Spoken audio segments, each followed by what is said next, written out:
తిరుమలేసుని తొలి గడపైన కడపలో ఈ తెలుగుదేశం పార్టీ పెద్ద పండుగ మహానాడు 2025 జరగడం అనేది మన నాయకులు ఇచ్చిన కడప జిల్లా వాసులకు ఇచ్చిన గౌరవంగా ఈ సందర్భంగా గుర్తు చేసుకుంటున్నాము. ఈ కార్యక్రమానికి వచ్చిన మన పూజ్యులు గౌరవనీయులు తండ్రి సమానులు అధ్యక్షులు గౌరవ ముఖ్యమంత్రి గారికి, అలానే పార్టీ జాతీయ ప్రధాన కార్యదర్శి శ్రీ నారా లోకేష్ గారికి, అలాగనే తెలుగుదేశం పార్టీ అధ్యక్షులు పల్లా శ్రీనివాసరావు గారికి, మరియు తెలుగు రాష్ట్రాల నలుమూల నుండి వచ్చిన గౌరవ మంత్రివర్యులు, ఎంపీలు, ఎమ్మెల్సీలు, ఎమ్మెల్యేలు, అన్ని జిల్లాల అధ్యక్షులు, ఇన్ఛార్జీలు, అలాగనే నాయకులు, కార్యకర్తలు, ముఖ్యంగా మన కార్యకర్తలందరికీ చేతులెత్తి ధన్యవాదాలు తెలియజేసుకుంటున్నాను. ఈరోజు ఈ భారీ జనసందోహాన్ని చూస్తుంటే భారీ అనే పదం కానీ జనసందోహం అనే పదం కానీ వీటికి సరిపోవు. ఆకాశం ఈనిందా, నేల తల్లి కనిందా అనే విధంగా ఇసుక రాలితే రాలలేనంత జనం ఈరోజు కడపలో తెలుగుదేశం పార్టీ కార్యకర్తలు ఇంత పెద్ద ఎత్తున వచ్చారంటే కడప గడ్డ తెలుగుదేశం పార్టీ యొక్క అభిమానులదని మరొక్కసారి తెలియజేసుకుంటున్నాను. ఈరోజు ఈ కార్యక్రమం, ఈ మహానాడు కార్యక్రమం ఇంత విజయవంతం అవడానికి కారణమైన మన Mahanadu coordination team, food committee కానీ, డెకరేషన్ టీం కానీ, అరేంజ్మెంట్స్ టీం కానీ, ప్రతి ఒక్కరికి, అలాగనే అధ్యక్షులు శ్రీనివాస్ రెడ్డి గారు కానీ, మంత్రి సవిత గారు కానీ, అలాగనే ఈ కార్యక్రమానికి వచ్చిన అబ్జర్వర్స్ కానీ, మా జిల్లా ఎమ్మెల్యేలు, ఎమ్మెల్సీలు, ఇన్ఛార్జీలకు అందరికీ ధన్యవాదాలు తెలియజేసుకుంటున్నాను. అంతకంటే ముఖ్యంగా మన కార్యకర్తలు ఈ యొక్క కార్యక్రమాన్ని విజయవంతం చేసుకుంటున్నారని మరొక్కసారి తెలియజేసుకుంటున్నాను. ఈరోజు గర్వంగా తెలియజేసుకుంటున్నాను, we are from Kadapa, we are proud to be Kadapa people. ఇది కడపలో జరుగుతుంది కాబట్టి ఇంత పెద్ద చారిత్రాత్మకమైన ఘట్టం మన కడపలో మనం ఆహ్వానిస్తున్నాం, మనం అతిథులకు సేవ చేసుకుంటున్నాం. ఈరోజు ప్రతి ఒక్కరికి ఈ కార్యక్రమంలో అరేంజ్మెంట్ చేసి శబాస్ అనిపించుకున్నామంటే అది కడప జిల్లాలో ఉన్న తెలుగుదేశం పార్టీ అంటే. 43 సంవత్సరాల తెలుగుదేశం పార్టీ చరిత్రలో మొట్టమొదటిసారి మహానాడును ఈసారి మన అధ్యక్షులు మాన్య శ్రీ నారా చంద్రబాబు నాయుడు గారు, అలాగనే మన జాతీయ ప్రధాన కార్యదర్శి గారు నారా లోకేష్ గారు వాళ్ళు నిర్ణయించడమే మనకు దక్కిన గర్వంగా తెలియజేసుకుంటున్నాను. ఈరోజు తెలుగుదేశం పార్టీ ఏ స్వార్థం కోసమో కాదు, ఎవరి కోసమో కాదు పుట్టిన పార్టీ. తెలుగుదేశం పార్టీ అనేది తెలుగువాడి ఆత్మగౌరవ వేడి సెకన్ నుండి నాటి ఢిల్లీ పాలకులకు తెలియజేయడం కోసం పుట్టిన పార్టీ. తెలుగుదేశం పార్టీ అంటే బలుగు బలహీన వర్గాల అభ్యున్నతికి, రాజకీయ ఆర్థిక స్వాతంత్రం కోసం పుట్టిన పార్టీ. తెలుగుదేశం పార్టీ సమర్థవంతమైన నాయకత్వం మరియు క్రమశిక్షణ కలిగిన, నిబద్ధత కలిగిన కార్యకర్తలే వెన్నెముక. ఏ రంగంలో కానీ తక్కువ కానీ తెలుగువాడి ఆత్మ గౌరవ ప్రతీక మన తెలుగుదేశం పార్టీ. తెల్లవారి నుంచి మనకు స్వాతంత్రం తేవడానికి గాంధీ మహాత్ముడు పుడితే తెలుగువారి ఆత్మ గౌరవాన్ని కోసం పుట్టిన వారు విశ్వవిఖ్యాత నట సార్వభౌమ స్వర్గీయ అన్న ఎన్టీఆర్ గారు. రాష్ట్రంలో మొట్టమొదటిసారి వృద్ధాప్య వికలాంగుల పెన్షన్లు ఇచ్చిన, వితంతు పెన్షన్లు ఇచ్చిన దీన బాంధవుడు మన అన్న ఎన్టీఆర్ గారు అయితే, అదే పింఛన్లు ఈరోజు 4,000 నుంచి 15,000 వరకు పెంచిన ఘనత మన ముఖ్యమంత్రి శ్రీ నారా చంద్రబాబు నాయుడు గారిది. ఈ దేశంలో ఆడపిల్లలకి ఆస్తిలో హక్కు కల్పిస్తే ఎన్టీఆర్ గారు మహిళా సాధికారత మరియు వారి ఆర్థిక స్వాతంత్రానికై కృషి చేస్తున్నారు మన నాయకులు శ్రీ నారా చంద్రబాబు నాయుడు గారు. రాయలసీమ ప్రయోజనాల కోసం అన్న ఎన్టీఆర్ గారు తెలుగు గంగా ప్రాజెక్ట్ నిర్మిస్తే మన Nara Chandrababu Naidu garu SRBC, HNS, GNSS, KC canal modernisation చేసి వాటి సాగునీటి తాగునీటి ప్రాజెక్టులను ప్రారంభించి లక్షలాది మంది రాయలసీమ ప్రజల దాహార్తిని తీరుస్తున్నారు. మన ప్రియతమ నాయకుడు నారా చంద్రబాబు నాయుడు గారు ఎన్టీఆర్ ఆశయాలను, ఆదర్శాలను, సిద్ధాంతాలను ముందుకు తీసుకెళ్తూనే పరిపాలనలో, సంక్షేమంలో కానీ, అభివృద్ధిలో కానీ ఆయన తీసుకొచ్చిన సంస్కరణలు ఈ దేశంలో మరెవ్వరూ తీసుకురాలేదనడానికి సందేహమే లేదు. చంద్రబాబు నాయుడు గారంటే క్రమశిక్షణ, పట్టుదల, అంకుటిత దీక్ష, నేర్పు, ఓర్పు కలిగిన నాయకుడిగా ప్రపంచ దేశాలు అవసరాలను, సంక్షోభాలను అవకాశాలుగా మార్చి విజనరీ లీడర్గా ప్రపంచమంతా ఈరోజు కీర్తిస్తున్నది. అందుకే రాష్ట్ర అభివృద్ధి అనగానే ఎవరి పేరు గుర్తొస్తుంది? నారా చంద్రబాబు నాయుడు గారి పేరు గుర్తొస్తుంది.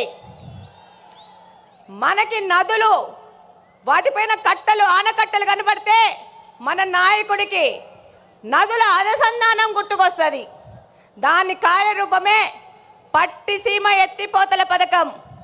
పోలవరాన్ని పూర్తి చేసి కృష్ణా జలాలను బనకచెల్ల రిజర్వాయర్ వరకు తీసుకొస్తే రాయలసీమ అభివృద్ధిని ఆపే శక్తి ఎవ్వరికీ లేదని ఈ సందర్భంగా తెలియజేసుకుంటున్నాను. ఆయన యొక్క ఆలోచనల ప్రతిరూపమే ఈరోజు ఐటీ రెవల్యూషన్స్ను, సాఫ్ట్వేర్ రంగానికి 194 దేశాలలో మన తెలుగువారు ఈరోజు వెళ్ళి ఆర్థికంగా అభివృద్ధి చెందుతున్నారంటే అది మన నాయకుడు నారా చంద్రబాబు నాయుడు గారి యొక్క ఘనతనే. రాయలసీమ లాంటి కరువు ప్రాంతంలో సాఫ్ట్వేర్ ఐటీ రంగాలను తీసుకొచ్చి ఎంతో మంది రైతుల పిల్లలు ఇంజనీర్లై ప్రపంచ దేశాలకు వెళ్ళి ఇక్కడ ఫ్యాక్షనిజము ముగిసిపోయిందంటే దానికి కారణం మన నారా చంద్రబాబు నాయుడు గారు. ఈరోజు హైదరాబాద్ అంటే నారా చంద్రబాబు నాయుడు గారే గుర్తొస్తారు. అలాగనే ఈరోజు మనకు కడపలో ఇంత పెద్ద అవకాశాన్ని ఇచ్చి ఒక మహిళను నాకు అవకాశం ఇచ్చి ఇక్కడ ఎమ్మెల్యేగా పోటీ చేయించారు. దానికంతకు ముఖ్య కారణం శ్రీ నారా చంద్రబాబు నాయుడు గారు, నారా లోకేష్ గారు. ఈరోజు మన నారా లోకేష్ గారు 1 కోటి మంది సభ్యత్వాలను చేసుకొని వాళ్ళకు ఇన్సూరెన్స్ అని ఏదైనా ప్రమాదం జరిగితే 5 లక్షల బీమా వాళ్ళకు వచ్చే విధంగా చేశారంటే భారతదేశంలోని ఏ పార్టీ కూడా ఈ విధమైన కార్యక్రమం చేయలేదు. అది తెలుగుదేశం పార్టీ వంతైంది. ఈరోజు తెలుగుదేశం పార్టీ తరఫున నన్ను నిలబెడితే ఏం మాట్లాడినారు? గంగిరెద్దు అన్నారు, బుడబుక్కలు అన్నారు, నీ ఇంటికి వస్తామన్నారు. ఒక్కసారి ట్రై చేసి చూడండి. బుడ్డా వెంగళరెడ్డి ఇంటి ఆడబిడ్డని ఇంటికి రిటర్న్ వీల్ చైర్లో పోతారు. ఈ సందర్భంగా తెలియజేస్తున్నాను, ఎవరే కానీ తెలుగుదేశం కార్యకర్తని టచ్ చేసి చూడండి, అదే వారి చివరి తప్పైపోతుంది. శ్రీ నారా చంద్రబాబు నాయుడు గారి ఆశయాలతో ఇక్కడ ఎమ్మెల్యేగా గెలిచి మీ అందరికీ తెలుసు. ఈరోజు పులివెందుల ఎమ్మెల్యే 2 సార్లు ప్రచారానికి వచ్చాడు. రెండవసారి మా ఎమ్మెల్యేని చూడొద్దండి, నన్ను చూసి ఓట్లేయండి అన్నారు. కానీ మా తెలుగుదేశంలో పార్టీలోని కార్యకర్తలు, నాయకులు, మన ప్రజలు అది తిరస్కరించి తెలుగుదేశం పార్టీకి ఓటేశారంటే మీరందరూ 2 ఎమ్మెల్యేలను ఓడగొచ్చినారు కడప నియోజకవర్గం నుంచి. ఈరోజు మన నాయకుడు చంద్రబాబు నాయుడు గారి ఆశయాల ప్రకారము ఆయన దగ్గరికి కడప నియోజకవర్గ అభివృద్ధి కోసం పలుసార్లు పోతున్నాం. ఆర్థిక పరిస్థితి ఇబ్బంది ఉన్నా కూడా సార్ని ఇబ్బంది పెడుతూ కడప నియోజకవర్గం విషయము ప్రతి ఒక్కసారి తీసుకెళ్తున్నాం. దాని ఫలితంగానే ఈరోజు స్ట్రాంగ్ వాటర్ డ్రైన్స్ 70 కోట్ల రూపాయలకి ఫుట్ ఓవర్ బ్రిడ్జ్లు 20 కోట్ల రూపాయలకి శాంక్షన్ చేసి మేము మేనిఫెస్టోలో చేసిన వాగ్దానాన్ని, ఒక ఆడపిల్ల చేసిన వాగ్దానాన్ని నిలబెట్టుకునే విధంగా మన నాయకులు మనకు గౌరవం ఇచ్చినారు. ఈరోజు మన నాయకుల ఆశీస్సుల ప్రకారము మన కడప స్వచ్ఛ కడప అనే ప్రోగ్రాన్ని కడపలోని ప్రతి ఒక్క తెలుగుదేశం నాయకుడు కార్యకర్త వారానికి 2 రోజులు 6 గంటల నుంచి 9 గంటల వరకు కడప నియోజకవర్గ అభివృద్ధి కోసం తిరుగుతున్నారంటే అది మన నారా చంద్రబాబు నాయుడు గారి స్వచ్ఛాంధ్ర ముందుకు తీసుకుపోయే విధంగా మన కడపను కూడా స్వచ్ఛ కడప చేసుకోవాలని మా తెలుగుదేశం కార్యకర్తలు పాటుపడుతున్నారు. ఈరోజు ఎన్నో దశాబ్దాలుగా కడపలోని బుగ్గంగా ప్రాజెక్టుని నిర్లక్ష్యం చేసి దాన్ని పిచ్చి మొక్కలకు, పందులకు, అపరిశుభ్రానికి నిలువుగా మార్చిన ఈ వ్యక్తులు ఈరోజు తెలుగుదేశం పార్టీ అధికారంలోకి రాగానే ఆ ప్రాంతాన్ని గంజాయి సేవించే వారికి అడ్డగా మారుస్తే దాన్ని కంప్లీట్గా క్లీన్ చేసి రేపు జూన్ 21వ తేదీ జరిగే నేషనల్ యోగా డే బుగ్గంగా ప్రాజెక్టులో మ్యాట్ వేసుకొని చేస్తామని సందర్భంగా తెలియజేసుకుంటున్నాను. అలాగనే ఈ యొక్క మహానాడు సందర్భంగా మన ముఖ్యమంత్రి గారికి చిన్న విజ్ఞప్తి. మా ఊర్లో దేవుని కడప టెంపుల్ ఉంది అన్న, దాన్ని తప్పకుండా పర్యాటక రంగంగా అభివృద్ధి చేసి కడపకు తలమానికంగా చేయాల్సిన అవసరం ఎంతగానో ఉంది. బుగ్గంగా చెరువును డెవలప్ చేసుకోవాల్సిన అవసరం ఉంది. అలాగనే మాకు మంచినీళ్ళ సమస్య చాలా ఉంది. Kadapa town, Kadapa head quarters 20 సంవత్సరాల నుంచి ఒకటే పార్టీ అధికారంలోకి ఉంది, కానీ పూర్తిగా నిర్లక్ష్యం చేశారు. నారా చంద్రబాబు నాయుడు గారి ఆశీస్సులతో ఆ సమస్యను కూడా మేము తీర్చుకుంటాం. అలాగనే నారా లోకేష్ గారు 20 లక్షల ఉద్యోగాలు ఇస్తా అన్నారు.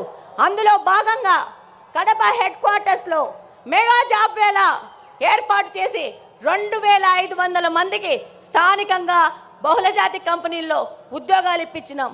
అలాగనే నారా లోకేష్ గారికి ధన్యవాదాలు చెప్పుకోవాల్సిన అవసరం ఉంది. ఎందుకంటే మొట్టమొదటి స్టార్టప్ కడపను P4 మోడల్ కింద మొదలు పెట్టారు. 6 నెలల్లో పూర్తి చేస్తున్నారు. ఇక్కడ కడపలోని యువతకి ఒక మార్గదర్శకంగా దిశానిర్దేశం చేసే విధంగా కడపను ముందుకు తీసుకుపోతున్నారు. అలాగనే మనం P4 మోడల్లో మన కడపలో నిఘా వ్యవస్థను పెంచడానికి 1 కోటి రూపాయల వ్యవధితో P4 మోడల్లో కెమెరాలు పెట్టబోతున్నాం. చివరిగా కడప అనేది ఎవరి అడ్డాగడ్డా కాదు, ఇది కడపలో నివసిస్తున్న ప్రజల అడ్డా, కడప ప్రజల గడ్డ. తెలుగుదేశం పార్టీ ఇందాకనే మీరు చూసింటారు, దాదాపు 15 మంది నాయకులు తెలుగుదేశం పార్టీ నాయకులు నిలబడ్డారు. మేమందరం తెలుగుదేశం పార్టీ కార్యకర్తలను ప్రజల దగ్గరికి తీసుకుపోయి వాళ్ళ ద్వారా మా ద్వారా ప్రజాసేవ చేస్తూ ఇది ప్రజల అడ్డా అని తెలియజేస్తున్నాం. అలాగనే నాకు ఈ మహావేదికలో మాట్లాడే అవకాశం కల్పించిన ప్రతి ఒక్కరికి ధన్యవాదాలు తెలియజేసుకుంటూ సెలవు తీసుకుంటున్నాను.